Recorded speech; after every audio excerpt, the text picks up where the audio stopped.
and now we got 12 million stupid dollars. Jammed up Steve Harvey for taking jokes, Yeah, right? but taking jokes. He's trying to, he catch a fade. So you from the town, you gonna catch a fade wherever you are. You was trying to fight him. What show? When he was on the talk show he had, and he did all my Halloween material. At 64, Mark Curry just ended all the speculations, and what he revealed pulled back the curtain on decades of tension, from accusing Steve Harvey of stealing his jokes. Somebody called me and said, man, homeboy doing your material. So he did my whole Halloween run. And I know he didn't think of it. This is true stuff that really happened to me. To opening up about his struggles with depression after a near-fatal fire, Curry's story is far deeper than the sitcom fame most remember. He's spoken out about being blackballed, called out fake supporters in comedy, and exposed a racist incident that reminded everyone fame doesn't shield you from injustice. Only asking him the question because he's black. If you're black and you're in Colorado Springs, you can't be in the lobby. Wow, this is crazy, isn't it? This isn't just about beef, it's about survival, honesty, and finally saying what's been kept quiet for years. What's up with you and Steve, man? Ain't nothing with me. Well, Steve stole my material on his show, so I had a beef on that. Mark Curry and Steve Harvey are two big names in black comedy. For years, people have laughed at their jokes and watched them on TV. But behind all the smiles and laughter, there has been tension between the two. The story goes back many years. Some people close to Curry say the problem started because he felt Steve Harvey took credit for starting a style of comedy and for opening doors for other comedians. Curry's side believed those doors were not all Harvey's to claim. They also said Harvey wasn't as helpful to younger comedians as he made it look on TV. In private, they felt he only supported people when it benefited him. The drama really heated up during a big comedy festival years ago. Backstage, Mark finally confronted Steve Harvey. Jammed up Steve Harvey for taking jokes, Yeah, right? but taking jokes. He's trying to, catch a fade. So you from the town, you gonna catch a fade wherever you are. You was trying to fight him. He told him straight up that he didn't like how Harvey treated him and other comedians. Curry accused Harvey of acting like a gatekeeper, someone who holds the keys but only lets himself through. He said Harvey was talking down to other comics and making it seem like they were beneath him. People who were there said the argument left the room cold. After that, the two rarely spoke. It started years of shade, side comments, and a quiet but clear feud. You just wanted to... No, I just wanted to conversate to him and see okay. what was the situation. Why was you taking my material? And but the thing about it was I came with Cat Williams.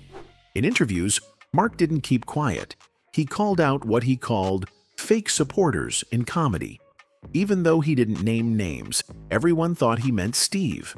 Mark said some famous comedians pretend to support others when the cameras are rolling, but behind closed doors, they only care about themselves. This made people start whispering about Harvey. Some began wondering if he was really the kind mentor he always appeared to be, or if it was just an act for TV. On top of the beef, Mark has had his share of real-life drama. He once shared a scary story about being on a Southwest flight from Los Angeles to San Francisco, where a dangerous situation broke out. Curry said he had to step in to calm things down himself. But even moments like that didn't take away from the ongoing feud with Steve Harvey. Harvey is now one of the biggest names on TV, hosting shows like Family Feud. Top 7 on the board. We asked 100 married men, fill in the blank. Between us, I'm getting really tired of my wife's blank. Family. Family. Damn. And Little Big Shots.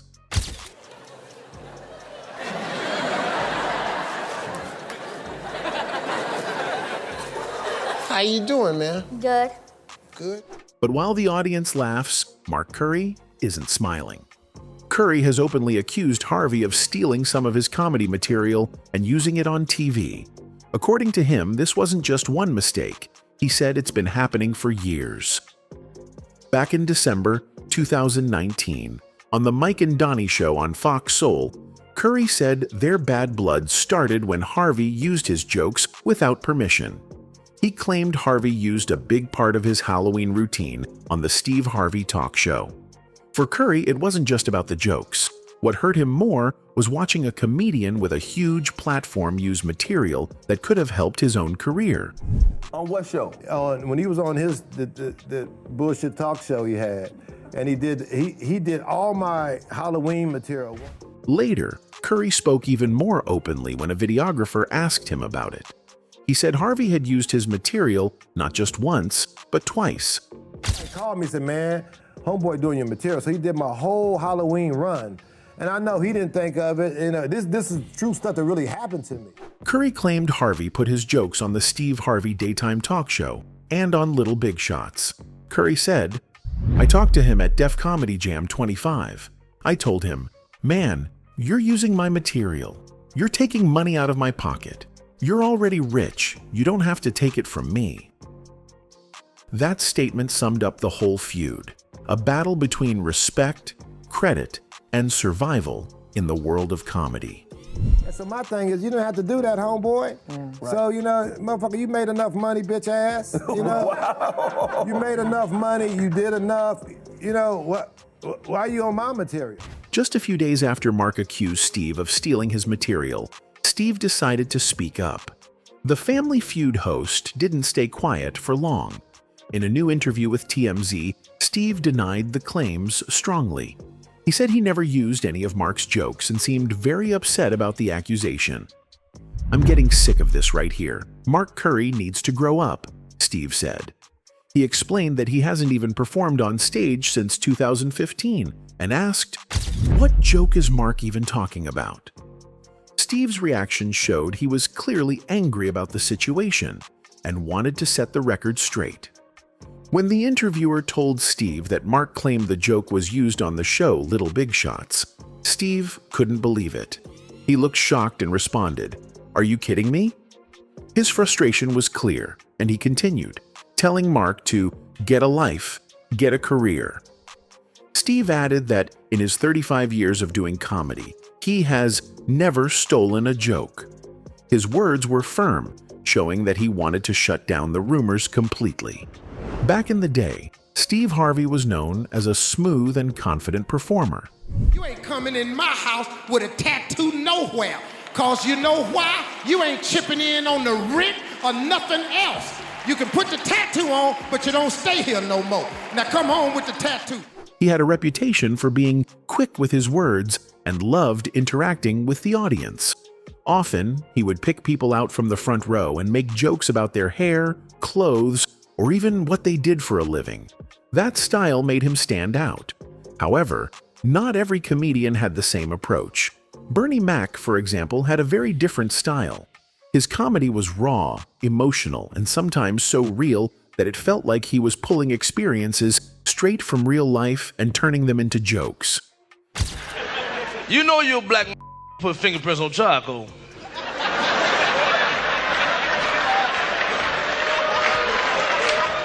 Some people believe that Steve might have felt a little jealous of Bernie Mac's powerful style. This small tension between them seems to have turned into a long-lasting feud. Recently, one of the band members from their tour hinted about this issue, and the internet quickly picked it up. Fans started talking online, and soon everyone was buzzing about the rivalry between the two comedy legends. People began digging up old interviews and stories, making the situation even bigger. Cedric the Entertainer was asked if it was true that Steve and Bernie clashed while working together. Cedric admitted there were issues. He said, yeah, they both alpha males. They just saw things differently, you know what I'm saying? But at the end of the day, they got through it. Cedric didn't share too many details, but his comments confirmed there was tension between the two. In a 2003 interview with GQ magazine, Bernie himself claimed Steve was jealous of his growing fame. Bernie even said Steve tried to block him from getting some movie roles at that time. All I can say is what Bernie told me. And he was upset with Steve because he said Steve tried to get him taken off for the Oceans movie he did. Ocean's 11? Yeah, and tried to vie for his part after he already got hired. These old stories are now coming back to light, and many people online are saying Steve's behavior doesn't look good. They think he has acted like he was above others in the comedy world for too long. With Mark Curry's accusation now added to the mix, some believe this could damage Steve's reputation in the industry. While all this drama was unfolding, the cast of Hangin with Mr. Cooper, the show where Mark Curry starred, was also being talked about. 7. Holly Robinson Peete, who played Vanessa on the show, had a big career before and after working with Mark. Before Mr. Cooper, she was famous for playing Sergeant Judy Hoffs on 21 Jump Street alongside Johnny Depp. Judy Hoffs. That's okay, honey. My people. After the show, she continued acting in series like Family for Your Love and Chicago Fire. She also worked on movies and even became a co-host on The Talk. Outside of acting, Holly and her husband, Rodney Peete, faced personal struggles. Their oldest son was diagnosed with autism, which inspired them to start the Hollyrod Foundation in 1997. The foundation helps families dealing with autism and Parkinson's disease. Holly's story showed how life after the show was not just about fame, but also about real challenges at home. During the run of Hangin with Mr. Cooper, there were a lot of stories going around about Mark Curry and the people behind the show. Some reports claimed there was tension between him and the producers, as well as with a few cast members. People whispered that Mark wanted more creative control and was not happy with the way the show was going. Others said he felt like the network was not treating him fairly and that he was boxed in by the rules they set. This made him frustrated, and at times, his feelings came out during interviews. For a comedian who was supposed to make people laugh, these behind-the-scenes problems created a cloud over his success. And now we got $12 million stupid dollars. There were also quiet talks from crew members and even some actors who claimed Mark could be hard to work with. A few said he sometimes came to the set late or had mood swings when filming. These were never proven or confirmed, but the whispers were enough to hurt his name in Hollywood. In a business where reputation is everything, even rumors can damage a career. Many people later believed that these stories played a big part in why his career slowed down after the show ended. Whether they were true or not, they followed him and made some producers think twice about hiring him. Mark himself spoke in interviews about what life was like after the height of his fame. He admitted that he struggled to keep steady work and even had trouble with money. He talked about being in debt and trying to keep up with bills once the big paychecks stopped coming in. Some fans felt sorry for him and praised him for being honest.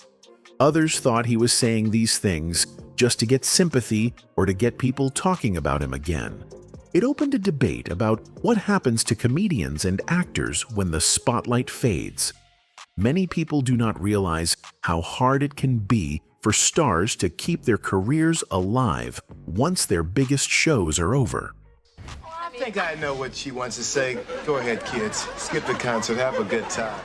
By the end of the 4th season, the network made a decision that signaled trouble. They cut the number of episodes to only 13 and pushed the show into a mid-season slot instead of keeping it in a prime spot. This usually means the network is losing faith in a show. Mark later shared how the treatment on set sometimes felt cheap. He said they didn't even give him clothes to wear for his character and that he had to bring his own outfits from home. He joked that they just told him to show up at 3 o'clock and start filming, which made it sound like the show was being run on a tight budget or without much care for the star. Hey, what you doing, woman? No. After 5 seasons, the show finally ended in 1997. It went into reruns, but Mark decided to step away from television for a while. He focused on getting back to stand-up comedy, the thing that first made him famous. In interviews, he said it was a personal choice because stand-up gave him more freedom and allowed him to control his career better. It looked like he was ready to start a new chapter, but life had something unexpected waiting for him. In 2006, Mark's life changed in a tragic way.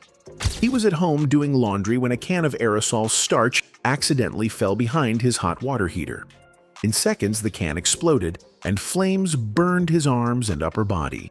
It was a shocking and terrifying accident. He was rushed to the hospital with third-degree burns covering his backside and arm. Doctors had to put him into a medically induced coma to save his life. When he finally woke up, he couldn't walk for the first 2 weeks. The pain and recovery process were long and brutal. The physical pain was only part of the struggle. Mark admitted later that he fell into a deep depression after the accident. In an emotional interview, he shared that he even thought about ending his own life because he felt so hopeless. He said he was in such a dark place that he didn't know how to pull himself out.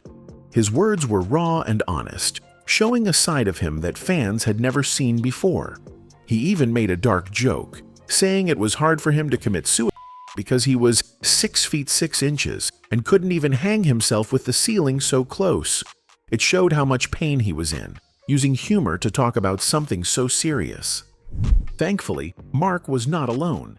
Many of his friends in the comedy world reached out to support him. Big names like Bill Cosby, Damon Wayans, and Chris Tucker called to check on him and keep his spirits up. He also found comfort in reading Richard Pryor's autobiography. Richard had also gone through severe burns from a fire, and Mark said reading about his struggles gave him hope. It reminded him that even after tragedy, life could still move forward. Mark eventually recovered and returned to working in television and film, but he kept a much lower profile. Some people believe that all the rumors from his past, combined with the accident, made him want to stay out of the spotlight. After a 30-year career, he chose to live more quietly. One funny moment that showed how much he had stepped back from fame was when a Los Angeles news crew interviewed him at a gas station about rising fuel prices. The reporter had no idea who he was and treated him like any regular person. Mark laughed and said he wasn't rich, that he had to buy gas like everybody else. Not all of Mark's time away from the spotlight has been calm. One day, he found himself in the middle of a shocking event at a hotel in Colorado Springs. Over the weekend, we reported that comedian Mark Curry was harassed by some hotel employees while staying at the Mining Exchange, a Wyndham hotel in Colorado Springs. He was racially profiled by the hotel staff, and the situation quickly turned into a storm online. Many people believed he was singled out just because he is black. This moment reminded everyone that racism still exists, no matter how famous or successful someone is. For Curry, a well-known comedian and actor from Hangin with Mr. Cooper, it was a moment that showed how quickly things can turn ugly. To make sure people knew what happened, Curry pulled out his phone and went live on Instagram. He recorded a 26-minute video while sitting in the hotel's lobby. The hotel was part of the Wyndham Group, a big hotel chain. After an Instagram live of the encounter was released by Curry, the hotel employees that were accused of racial profiling by the comedian have been suspended, according to a spokesperson on Tuesday. In the video, 2 men were standing in front of him, one of them asking if he was even a guest of the hotel. The tone felt tense, and you could hear the disbelief in Curry's voice as he spoke to his followers. He said, "It's unbelievable. If you're black in Colorado Springs, you can't even sit in a hotel lobby. Wow, this is crazy, isn't it?" His words hit hard because it was a situation no one should have to face. In the clip, Curry was sitting on a couch, looking tired and frustrated while talking to the men.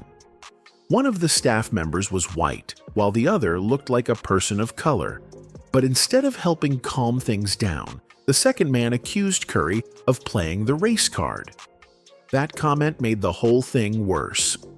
Curry fired back with sarcasm, saying, "Yeah, I'm trying to pull the race card, boy," and then turned to his phone camera. He added, "So he's calling me out for playing the race card, but look who he's standing with. This is the problem right here." It was a tense moment, and you could feel his anger and disappointment. The original incident took place on Friday when Curry was lounging in the hotel lobby until an employee, which independent newspaper Colorado Springs Indy would later identify as John Cram. Things didn't get better after that. Curry later said he felt uncomfortable and even threatened because the hotel staff kept standing over him and watching his every move. When he got up to go to the restroom, both men followed him closely, making the situation even more frightening. It wasn't just about being questioned. It was about feeling unsafe in a place where he should have been able to relax. A hotel lobby is supposed to be welcoming, not a place where you feel hunted. After this, Curry went to the front desk to report what happened. But instead of listening to his complaint, the staff again asked if he was a guest at the hotel. It felt like they didn't believe him or didn't care. Curry even asked the workers to show their IDs to prove who they were, but the tension stayed high. What should have been a peaceful night before his comedy show turned into a nightmare. Only asking him the question because he's black. If you're black and you're in Colorado Springs, you can't be in the lobby. Wow, this is crazy, isn't it? When the video went online, people all over the internet reacted strongly. Many were outraged and called for the staff to be fired. One person wrote, "A custodian employee asking to see my ID key. This is absurd and downright racism. My family and friends in Colorado won't be staying there. Shame on the Wyndham, just be glad it was Mr. Cooper." Another person said, "This is why we need to stop letting this kind of behavior slide. Racism is still alive and this video proves it." But not everyone agreed. A few people said they didn't think it was racism. One wrote, "People come off the street and sit in lobbies all the time. I think Mark was just acting like a celebrity. Regular folks don't have to kiss Hollywood stars' behinds." Even with some people defending the hotel, most agreed the way Curry was treated was wrong. For many, it showed how deep discrimination can run in everyday life. Fame didn't protect him, and that's what made the story hit so hard.